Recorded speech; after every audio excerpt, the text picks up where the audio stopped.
السلام علیکم ورحمۃ اللہ وبرکاتہ۔ الحمد للہ نحمده ونستعینه ونستغفره ونؤمن به ونتوکل علیہ ونعوذ باللہ من شرور انفسنا ومن سیئات اعمالنا، من يهده الله فلا مضل له ومن يضلله فلا هادي له، ونشهد أن لا إله إلا الله وحده لا شريك له ولا نظير له ولا مشير له ولا وزير له، ونشهد أن سيدنا وسندنا وحبيبنا وإمامنا ومولانا محمد وبارك وسلم تسليما كثيرا أرسله الله تعالى بين يدي الساعة بشيرا ونذيرا وداعيا إلى الله بإذنه وسراجا منيرا، أما بعد فأعوذ بالله من الشيطان الرجيم، بسم الله الرحمن الرحيم. لقد كان لكم في رسول الله أسوة حسنة لمن كان يرجو الله واليوم الآخر. وقال نبينا صلى الله عليه وسلم: لا يؤمن أحدكم حتى أكون أحب إليه من ولده ووالده والناس أجمعين، أو كما قال صلى الله عليه وسلم: سبحانك لا علم لنا إلا ما علمتنا إنك أنت العليم الحكيم. رب اشرح لي صدري ويسر لي أمري واحلل عقدة من لساني يفقهوا قولي. اللهم صل على سيدنا مولانا محمد وبارك وسلم. اللهم صل على سيدنا مولانا محمد وبارك وسلم. اللهم صل على سيدنا مولانا محمد وبارك وسلم تسليما كثيرا. ہر قسم کی تمام تعریفیں، تمام بڑائیاں اور بزرگیاں خدائے رب ذوالجلال کے لیے، جس کی خدائی میں کوئی شریک نہیں. وہ اکیلا پروردگار ہے، اس کا کوئی ساجی اور ہمسر نہیں، اور وہ ہمیشہ سے ہے، ہمیشہ رہے گا. ہم سب اس کے کمزور و ناتواں بندے ہیں. وہ ہمارا خالق و مالک، پالنہار اور پروردگار ہے. ہر پل، ہر لمحہ، کروڑ انگنت لاتعداد زمین کے ذرات سے بڑھ کر آسمان کے تاروں سے زیادہ درود و سلام امام الانبیاء، خاتم النبیین، سید المرسلین، رحمت للعالمین، تاجدار بطحا محمد عربی، محمد مصطفیٰ، احمد مجتبیٰ، حضرت رسول پاک صلی اللہ علیہ وسلم پر. یا رب صلی وسلم دائما ابدا علی حبیبک خیر الخلق کلہم. تھکی ہے فکر رساں مدح ابھی باقی ہے، تھکی ہے فکر رساں مدح ابھی باقی ہے، قلم آبلہ مدح ابھی باقی ہے، ورق تمام ہوا مدح ابھی باقی ہے، تمام عمر لکھا مدح ابھی باقی ہے. معزز سامعین اکرام، فرزندان اسلام، بہت ہی قابل قدر بزرگوں اور دوستوں، ربیع الاول کا مہینہ ہے. اس مہینے کے اندر ہمارے آقا مکی مدنی حضرت محمد الرسول اللہ صلی اللہ علیہ وسلم کی پیدائش بھی ہوئی اور اسی مہینے میں آپ کی وفات بھی ہوئی۔ اس نسبت سے جگہ جگہ سیرت پاک کے جلسے ہوتے ہیں، اس میں اللہ کے نبی صلی اللہ علیہ وسلم کی سیرت کو بیان کیا جاتا ہے، لیکن حقیقت یہی ہے جس کو شاعر نے اپنے الفاظ میں کہا، تھکی ہے فکر رساں مدح ابھی باقی ہے۔ جہاں تک ہماری فکر پہنچ سکتی ہے، جہاں تک ہم بیان کر سکتے ہیں، وہ بیان اور وہ فکر تھک جاتی ہے، لیکن اللہ کے نبی صلی اللہ علیہ وسلم کی مدح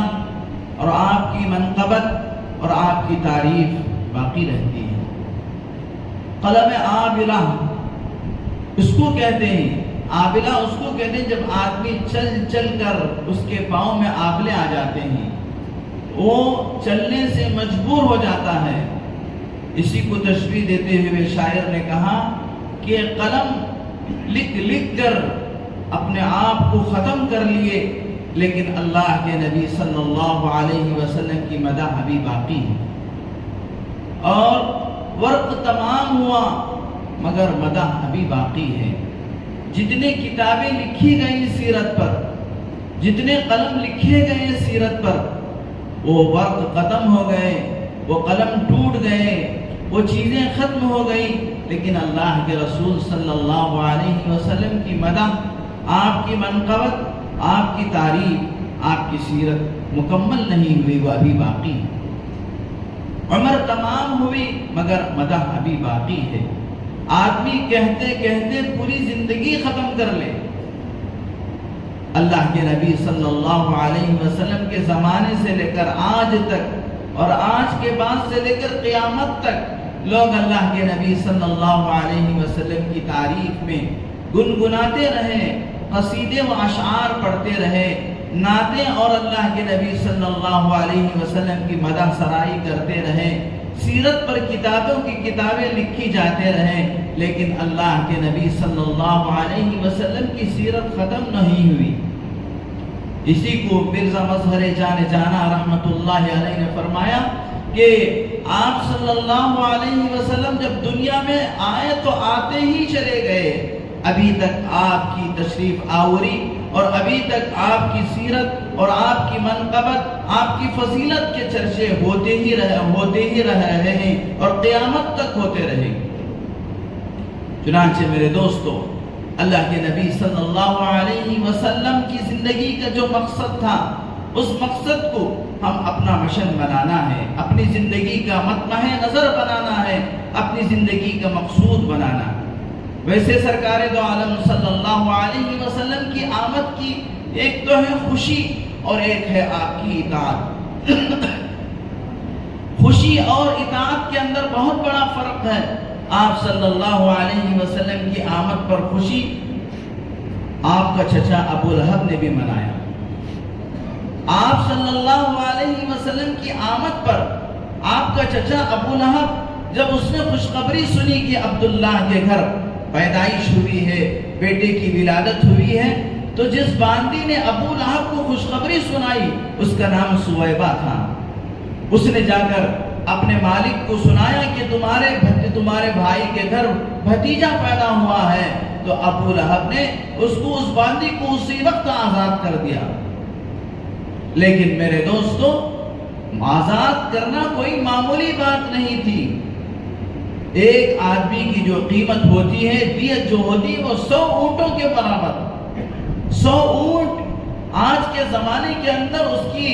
جو قیمت پہنچتی ہے لاکھوں روپے کی تعداد میں اس کی قیمت۔ تو اللہ کے نبی صلی اللہ علیہ وسلم کی پیدائش کی خوشی میں ابو لہب نے اپنی باندی کو آزاد کر دیا، لیکن کیا اس کی یہ خوشی اس کی نجات کے لیے کافی ہے؟ کیا یہ اس کی خوشی اس نے اللہ کے نبی کی پیدائش پر باندی کو آزاد کر دیا، اللہ تعالیٰ کیا اس کے لیے یہ نجات کے لیے کافی ہے؟ جبکہ اللہ تبارک و تعالیٰ نے قرآن مجید کے اندر ابو لہب کے بارے میں فرمایا تبت یدا ابی لہب و تب، ابو لہب کے دونوں ہاتھ ہلاک ہو گئے۔ اور ابو لہب کے بارے میں اللہ تبارک و تعالیٰ نے اس کے لیے جہنم کی وعیدیں قرآن مجید کے اندر سنائی، اور اللہ تبارک و تعالیٰ نے جہنم کا ایندھن اس کے لیے متعین فرما دیا۔ تبت یدا ابی لہب و تب ما اغنی عنہ مالہ وما کسب، اللہ نے آگے فرمایا کہ اس کا مال اور اس کی کمائی ہوئی چیزیں اس کے کوئی کام نہیں آئی۔ اور اللہ تبارک و تعالیٰ نے آگے فرمایا کہ صرف ابو لہب ہی نہیں، اس کا ساتھ دینے والی اس کی بیوی اور اس کے بچے، اس کا پورا پریوار وتھ فیملی وہ جہنم کا ایندھن ہے۔ تبت یدا ابی لہب و تب ما اغنی عنہ مالہ وما کسب سیصلی نارا ذات لہب وامرأتہ حمالۃ الحطب فی جیدہا حبل من مسد۔ اس کے اندر اللہ تبارک و تعالیٰ نے اس کی پوری کارگزاری سنا دی کہ یہ اللہ کے نبی صلی اللہ علیہ وسلم کی ولادت پر خوشی تو منایا، لیکن کیا نہیں کیا؟ اللہ کے نبی کی اطاعت نہیں کیا، اللہ کے نبی کی فرمانبرداری نہیں کیا، اللہ کے نبی صلی اللہ علیہ وسلم کے احکام کو اپنی زندگی کے اندر نہیں اپنایا، تو پھر اللہ تبارک و تعالیٰ نے اس کو اور اس کے پورے پریوار کو جہنم کا ایندھن بنا دیا۔ میرے دوستو، یہاں ایک بات ہمیں سمجھ میں آ رہی ہے کہ حضور پاک صلی اللہ علیہ وسلم کے ہمارے اوپر کچھ حقوق ہیں، ہمارے اوپر بہت سارے حقوق ہیں، اور ان تمام حقوقوں کا جو مجموعہ ہے وہ 5 چیزوں کے اندر۔ گویا کہ حضور پاک صلی اللہ علیہ وسلم کے ہمارے اوپر 5 حقوق ہیں۔ نمبر 1، آپ علیہ السلام پر ایمان لانا۔ اللہ پر ایمان لا لیا لیکن اللہ کے رسول پر ایمان نہیں لایا تو اس کا ایمان کامل و مکمل نہیں۔ لا الہ الا اللہ محمد الرسول اللہ، یہ دونوں چیزیں اس پر ایمان لانا ضروری ہے۔ اللہ کے رسول صلی اللہ علیہ وسلم کی رسالت پر اور اللہ کی توحید پر، دونوں چیزوں پر ایمان لانا۔ تو سب سے پہلا حق ہمارا یہ ہے کہ اللہ کے نبی پر ایمان لائے، اللہ کے نبی کی باتوں پر ایمان لائے، اللہ کے نبی کی رسالت پر ایمان لائے، اور اللہ کے نبی صلی اللہ علیہ وسلم کو خاتم النبیین سمجھے۔ آپ کے بعد کوئی نبی نہیں آئے گا، آپ پر رسالت ختم ہے، آپ پر نبوت ختم ہے، جو نبوت اور رسالت کا دعویٰ کرے گا وہ جھوٹا ہے۔ آج میرے دوستو، ایک تو ہے خارجی فتنے جو اسلام کے باہر والے اسلام پر کیا ہے کاری ضربے لگاتے، اور یہ داخلی فتنے کہ اسلام کا حلیہ اوڑھ کر، اسلام کا چوغا پہن کر مسلمانوں کو ان کے عقائد اور ان کے جو ایمانیات سے ان کو اس سے نکالنے کی کوشش کرتے۔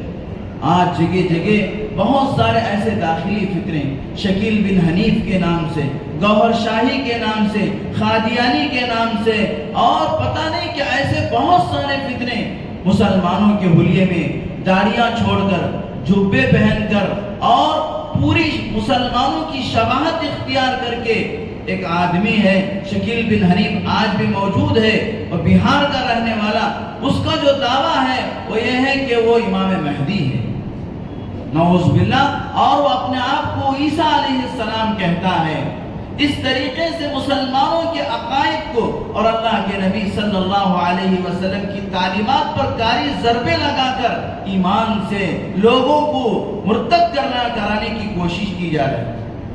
لہذا آپ صلی اللہ علیہ وسلم پر ایمان لانے کا مطلب یہ ہے کہ آپ صلی اللہ علیہ وسلم جو احکامات لے کر آئے، جو تعلیمات لے کر آئے، ان تمام تعلیمات پر ہم ایمان لانا،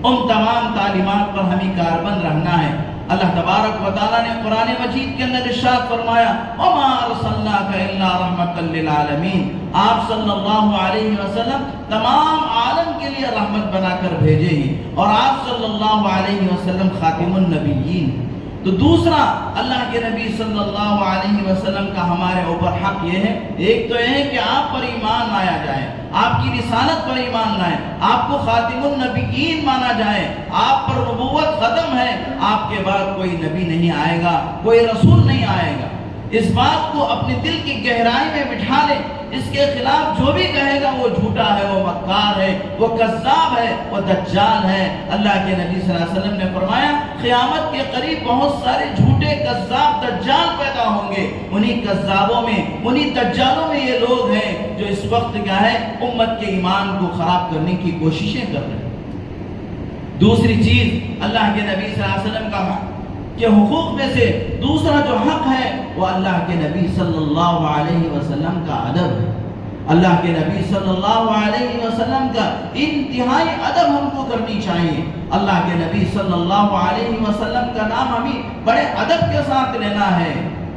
اور حضرات صحابہ کرام اللہ کے نبی صلی اللہ علیہ وسلم کا اس قدر ادب کیا کرتے تھے، جب قرآن مجید کی آیت نازل ہوئی یا ایھا الذین آمنوا، سورہ حجرات کی آیت، کہ اس میں اللہ تبارک و تعالیٰ نے فرمایا اے ایمان والو اپنی آواز کو نبی کی آواز پر بلند نہ کرو، اپنی آواز کو نبی کی آواز پر بلند نہ کرو۔ تو لہذا چند صحابہ جس میں سے حضرت عمر رضی اللہ تعالیٰ فطرتاً ان کی آواز تھوڑی اونچی تھی، وہ گھروں میں بیٹھ گئے۔ کہیں اللہ کے نبی صلی اللہ علیہ وسلم کی مجلس میں ہم جائیں اور ہماری فطرتاً آواز بلند ہے، ہماری آواز اونچی نہ ہو جائے، اور اللہ نے آگے فرمایا اگر تم اپنی آواز کو نبی کی آواز پر بلند کرو گے تو تمہارے تمام اعمال بیکار اور اکارت ہو جائیں گے۔ کہیں ہمارے اعمال بیکار اور اکارت نہ ہو جائیں، اس لیے گھروں میں بیٹھ گئے۔ اللہ کے نبی صلی اللہ علیہ وسلم نے پھر ان کو بلایا اور پوچھا کہ کیا بات ہے کہ تم گھروں سے نہیں نکل رہے ہیں؟ صحابہ نے کہا اللہ کے رسول فطرتاً ہماری آواز تھوڑا بلند ہے اور اللہ کا حکم ہے کہ نبی کی آواز پر اپنی آواز کو بلند نہ کرو، کہیں ہماری آواز تمہاری آواز پر بلند نہ ہو جائے اور ہمارے اعمال ضائع نہ ہو جائیں۔ اس پر اللہ کے نبی صلی اللہ علیہ وسلم نے فرمایا اللہ تبارک و تعالیٰ کی مراد یہ نہیں کہ جس کی آواز فطرتاً بلند ہو وہ تو اس سے مستثنا ہے، اس کے علاوہ جو بے ادبی میں لوگ آواز کو بلند کرے ان کے بارے میں اللہ تبارک و تعالیٰ کا حکم ہے کہ تم اللہ کے نبی صلی اللہ علیہ وسلم کی آواز پر اپنی آواز کو بلند نہ کرو۔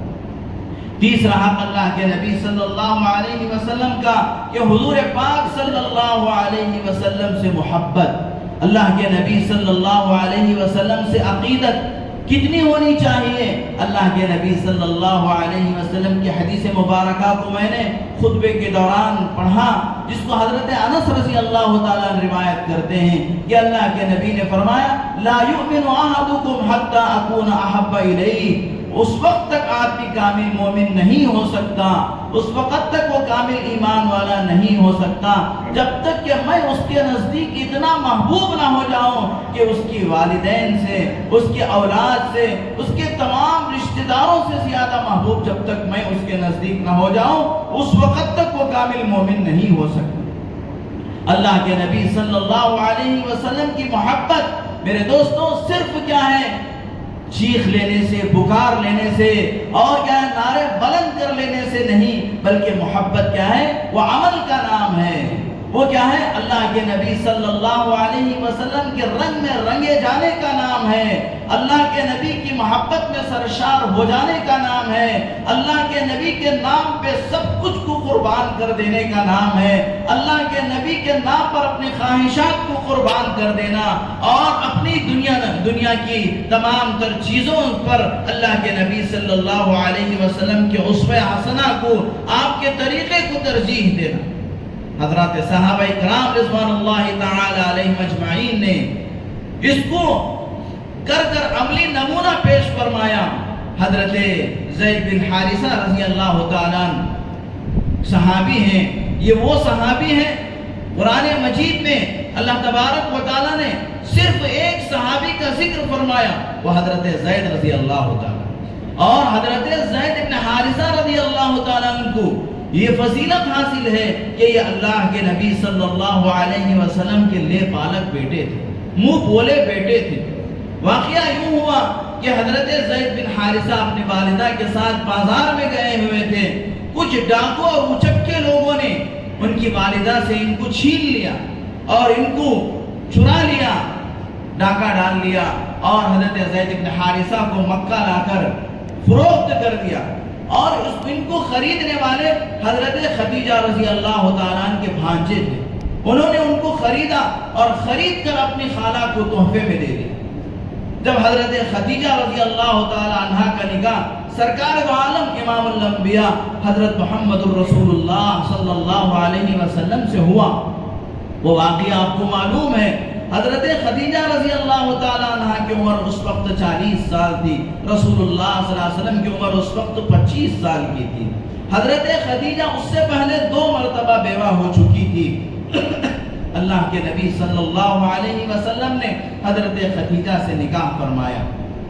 تو حضرت خدیجہ رضی اللہ تعالیٰ عنہ نے زید بن حارثہ کو، جو ان کے بھتیجے نے ان کو تحفے میں دیا تھا، اللہ کے نبی کی خدمت کے لیے اللہ کے نبی صلی اللہ علیہ وسلم کو ہدیہ کر دیا۔ اب جب اللہ کے نبی صلی اللہ علیہ وسلم نبوت کا اعلان فرمائے تو چند لوگوں نے جو سب سے پہلے آپ پر ایمان لے کر آئے، عورتوں میں آپ کی بیوی اور آپ کی حرم محترم حضرت خدیجہ رضی اللہ تعالی عنہ، بلکہ سارے انسانوں میں سب سے پہلے ایمان لے آنے والی حضرت خدیجہ ہیں۔ لہذا عورتوں کا مقام بھی بڑا اونچا ہے کہ اسلام سب سے پہلے اسلام لانے والی وہ عورت ہے، اور سب سے پہلے اسلام میں شہادت کی قربانی دینے والی وہ عورت حضرت سمیہ ہے۔ لہذا حضرت خدیجہ رضی اللہ تعالیٰ عنہ عورتوں میں سب سے پہلے ایمان لے کر آئے۔ مردوں میں سب سے پہلے حضرت سیدنا ابوبکر صدیق رضی اللہ تعالیٰ عنہ ایمان لے کر آئے، اور بچوں میں سب سے پہلے آپ پر جو ایمان لے کر آئے وہ حضرت سیدنا علی بن المرتضیٰ رضی اللہ تعالیٰ، علی ابن ابی طالب رضی اللہ تعالیٰ عنہ بچوں میں سب سے پہلے آپ پر ایمان لے کر آئے، اور غلاموں میں حضرت زید بن حارثہ رضی اللہ تعالیٰ عنہ ایمان لے کر آئے۔ چنانچہ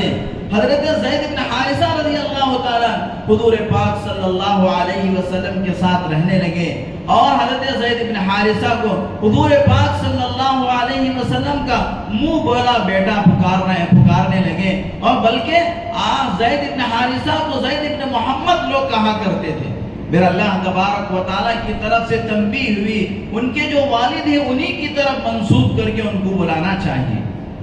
ان کے والد جو ہے انہی کی طرف منسوب کر کے ان کو بلانا چاہیے۔ بہت سارے لوگ کسی کے بچے کو گود لے لیتے ہیں، گود لے لینے کے بعد اس بچے کو اپنی طرف منسوب کر لیتے ہیں۔ یہ مسئلہ مفتیان اکرام سے پوچھ کر، اس کی باریکی میں اتر کر اس کی نزاکتوں کو جاننا ضروری ہے۔ لہذا اللہ کے نبی صلی اللہ علیہ وسلم کے ساتھ حضرت زید بن حارثہ رہ رہے تھے۔ مکے کو ان کے گاؤں کا ایک وفد حج کی نیت سے، حج کے ارادے سے آئے۔ زمانے جاہلیت میں بھی حج ہوتا تھا اور لوگ دور دراز سے مکہ مکرمہ پہنچتے تھے، تو انہوں نے دیکھا کہ زید بن حارثہ مکے میں موجود ہے۔ ان کے گاؤں کے لوگوں کی نگاہ حضرت زید بن حارثہ پر پڑی تو وہ پہچان گئے، اور ان کو پتا بھی تھا کہ وہ لوگ اپنے گاؤں میں ان کے والد، ان کے والدہ، ان کا پورا خاندان ان کی جستجو میں، ان کی تلاش میں پریشان تھا، اور پورے علاقے میں مشہور تھا کہ ان کا ایک بیٹے کو چوروں نے، لٹوروں نے اٹھا کر لے گئے، اور بسیار تلاش کے باوجود یہ بچہ نہیں ملا۔ بہت ساری تلاش کے بعد یہ بچہ نہیں ملا، تو ان لوگوں نے دیکھا اور ان کا نام پوچھا، تو انہوں نے کہا میرا نام زید ہے، میرے والد کا نام حارثہ ہے۔ تو وہ لوگ پہچان گئے، اور جب وہ اپنے علاقے کو واپس آئے تو ان کے ماں باپ کو انہوں نے بتایا کہ ہم نے تمہارے بیٹے کو مکے میں دیکھا ہے، ہم نے تمہارے بیٹے کو مکے میں دیکھا ہے۔ تو چنانچہ حضرت زید بن حارثہ کی جو والدہ تھی انہوں نے کہا کہ رات کے گزرنے کا انتظار مت کرو، ابھی سے تم تیاری کر کے مکہ چلے جاؤ اور بچے کو جا کر لے کر آؤ۔ اور اس وقت ان کے پاس جو کچھ پونجی تھی، جو کچھ پیسہ تھا، وہ بوریوں میں بھر کر بہت سارے پیسے لے کر وہ مکہ مکرمہ حاضر ہو۔ اللہ کے نبی صلی اللہ علیہ وسلم کے دربار کہربار میں حاضری کا شرف حاصل کیا ان لوگوں نے، اور اللہ کے نبی صلی اللہ علیہ وسلم سے کہا کہ زید ہمارا بیٹا ہے۔ اللہ کے نبی نے فرمایا ٹھیک ہے، آپ کا بیٹا ہے، اور ان لوگوں نے کہا کہ آپ جو کچھ مانگیں گے ہم آپ کو دینے کے لیے تیار، اس کے عوض میں آپ ہمارے بیٹے کو ہمیں واپس کر دو۔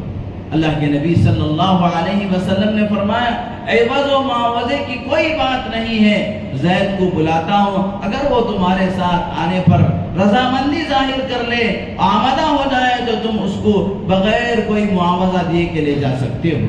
آپ تو امام الانبیاء ہیں، خاتم النبیین ہیں، آپ صلی اللہ علیہ وسلم نے حضرت زید رضی اللہ تعالیٰ عنہ کو اور حضرت زید رضی اللہ تعالیٰ عنہ کے والد، ان کے ساتھ ان کے چچا اور ان کے بھائی جبلہ ابن حارثہ، یہ حضرت زید رضی اللہ تعالیٰ عنہ کے بڑے بھائی ہیں، یہ تینوں گئے تھے حضرت زید رضی اللہ تعالیٰ عنہ کو لینے کے لیے۔ حضرت زید رضی اللہ تعالیٰ عنہ سے ان کے والد نے حارثہ نے کہا کہ بیٹا تمہاری ماں کا رو رو کر حال برا ہو چکا ہے، تمہارا خاندان پریشان ہے، تم ہمارے ساتھ چلو۔ چنانچہ حضرت زید بن حارثہ نے کہا کہ میں آپ علیہ السلام کو چھوڑ کر نہیں آ سکتا، آپ کو چھوڑ کر میں نہیں آ سکتا،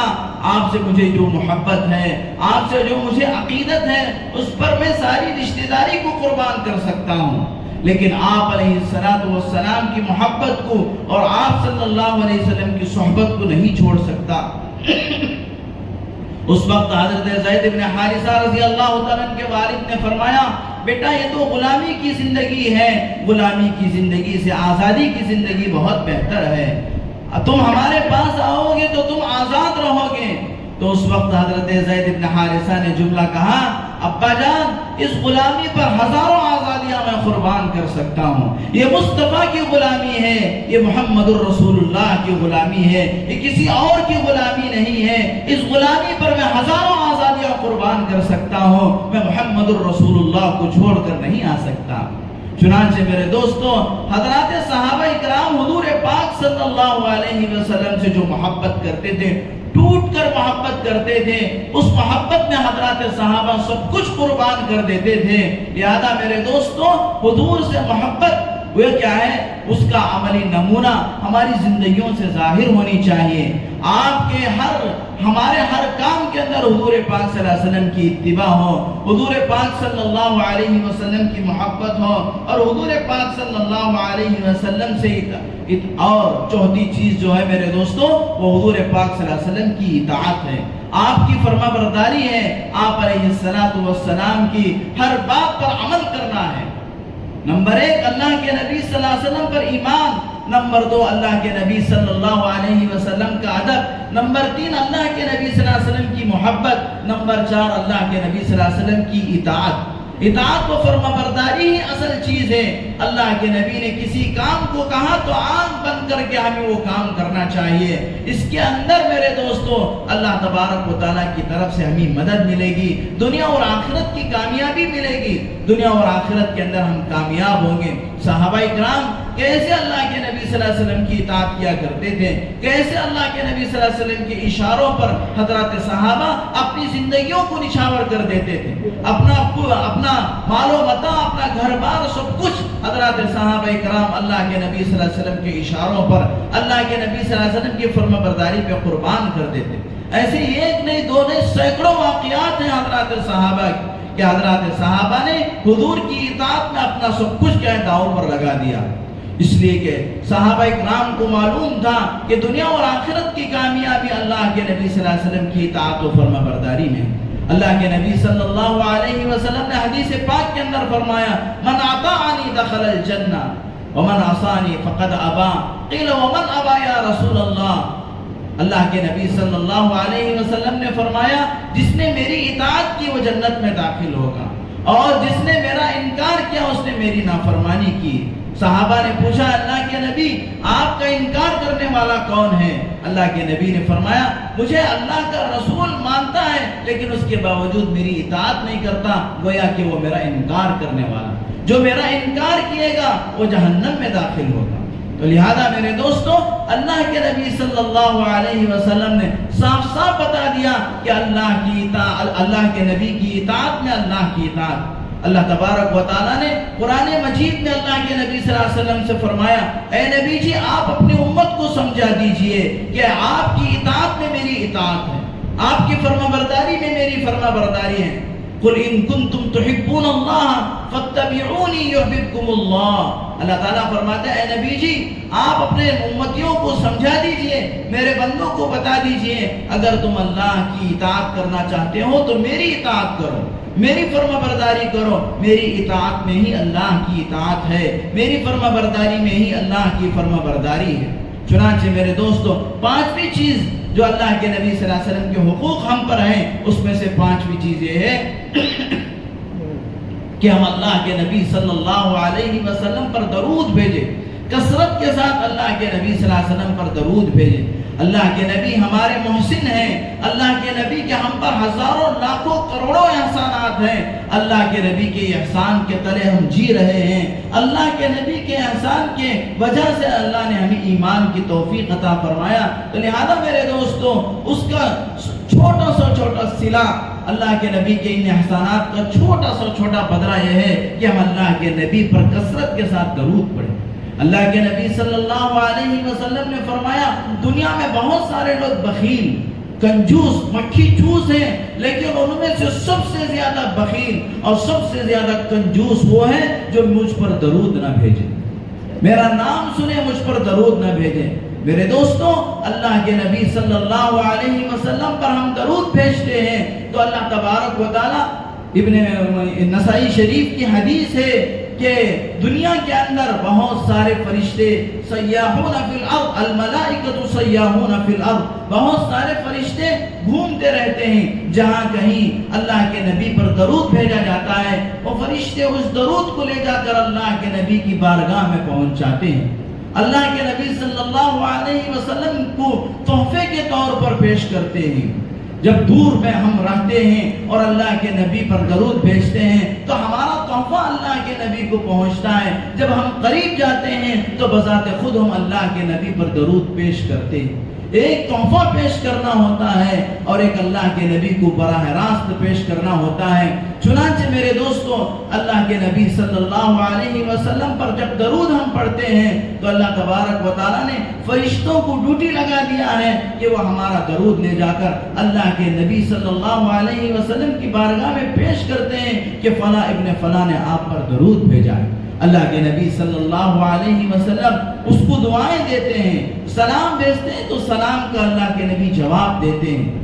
اب جب میرے دوستو ہم میں سے کسی کو مدینہ منورہ کی حاضری ہو جائے، حضرت مولانا احمد علی لاہوری رحمۃ اللہ علیہ کا ایک عمل پیش کر کے میں بات کو ختم کرتا ہوں۔ مولانا احمد علی لاہوری بہت بڑے عالم دین ہیں، ان کا بہت بڑا اللہ تعالیٰ، وہ امام الاولیاء ہیں، یعنی اولیاء کے امام، اللہ نے بہت بڑا مقام عطا فرمایا تھا۔ چنانچہ جب وہ روزے مبارک پر پہنچتے، اللہ تعالیٰ ہم سب کو سعادت نصیب فرمائے کہ روزے مبارک کے حاضری عطا فرمائے کہ روزے مبارک پر اللہ کے نبی صلی اللہ علیہ وسلم کو درود بھیجنے کے لیے وہاں پر پہنچتے تو ان کا ایک عمل تھا، وہ فرماتے کہ اللہ کے نبی صلی اللہ علیہ وسلم نے اپنے چچا ابو طالب سے کہا تھا جب وہ انتقال ہو رہے تھے، اے میرے چچا میرے کان میں آپ کلمہ پڑھ دیجئے، کل قیامت کے دن میں آپ کی سفارش کروں گا اور آپ کو جنت میں داخل کراؤں گا، لیکن ابو طالب نے نہیں پڑھا، تو لہذا حضرت احمد علی لاہوری فرماتے ہیں جب درود و سلام سے ہم فارغ ہوں گے تو اللہ کے نبی صلی اللہ علیہ وسلم سے کہنا، اے اللہ کے رسول آپ نے جو اپنے چچا سے کہا تھا کلمہ پڑھ دینا، میں تمہاری گواہی بنوں گا، میں کل تمہاری قیامت کے دن تمہاری سفارش کروں گا، میں آپ کے سامنے کلمہ پڑھتا ہوں، لا الہ الا اللہ محمد الرسول اللہ، یا اشہد ان لا الہ الا اللہ انک محمد الرسول اللہ، آپ کل قیامت کے دن میرے ایمان کی گواہی دینا۔ اور دنیا کا دستور ہے گواہ کے طور پر دو آدمیوں کو طے کر دیا جاتا ہے، دو آدمیوں کو گواہ بنا لیا جاتا ہے، خدا نے قدرت سے اس کا بھی انتظام فرما دیا، بازو میں سیدنا ابو بکر صدیق وہ عمر فاروق آرام فرما رہے ہیں، ان سے کہہ دینا اے ابو بکر صدیق امیر المؤمنین، اے عمر فاروق میں نے اللہ کے نبی کے سامنے کلمہ پڑھا ہے، آپ دونوں میرے کل قیامت کے دن گواہ رہنا، میرے ایمان کی گواہی دے دینا تاکہ اللہ تبارک و تعالی مجھے ایمان والوں میں شامل فرما کر اللہ کے نبی کی گواہی کو قبول فرما کر اللہ کے نبی کی سفارش کو قبول فرما کر آپ کی گواہی کو قبول فرما کر اللہ مجھے جنت میں داخل فرما۔ تو لہذا میرے دوستو جن جن کو بھی مدینہ طیبہ کے حاضری نصیب ہو وہ وہاں پر درود پڑھنے کے بعد آخر میں اللہ کے نبی کے سامنے کلمہ شہادت کی گواہی دے دے، اشہد اللہ الہ الا اللہ، کیونکہ اللہ کے نبی وہاں موجود ہیں، اس لیے محمد نام نہ لے بلکہ واشہد انک محمد الرسول اللہ، میں گواہی دیتا ہوں کہ آپ اللہ کے رسول ہیں۔ اور اس کے بعد سیدنا ابوبکر صدیق اور عمر فاروق سے کہے کہ اللہ تبارک و تعالیٰ کے یہاں آپ لوگ گواہ رہنا کہ میں نے اللہ کے نبی کے سامنے کلمہ پڑھا ہے۔ دوسری بات کیا ہے، جب آدمی مکہ مکرمہ پہنچے تو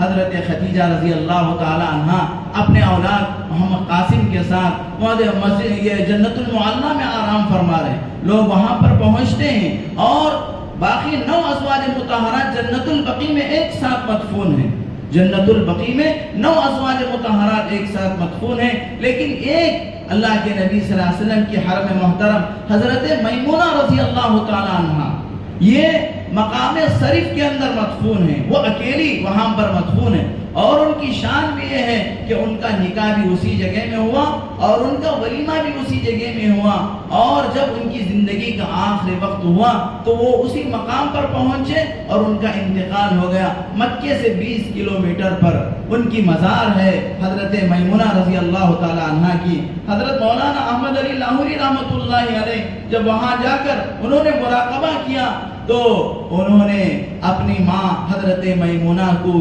امت کے بارے میں گلہ کرتے ہوئے سنا، لوگ جنت البقیع بھی جاتے ہیں، دیگر ازواج مطہرات کے پاس بھی جاتے ہیں، جنت المعلیٰ میں خدیجۃ الکبریٰ کے پاس بھی جاتے ہیں، لیکن میں ایک اکیلی یہاں پڑی ہوں، میرا کوئی بیٹا یہاں نہیں آتا۔ تو لہٰذا میرے دوستو، اگر ہم لوگوں کو موقع میسر ہو جائے تو مکے سے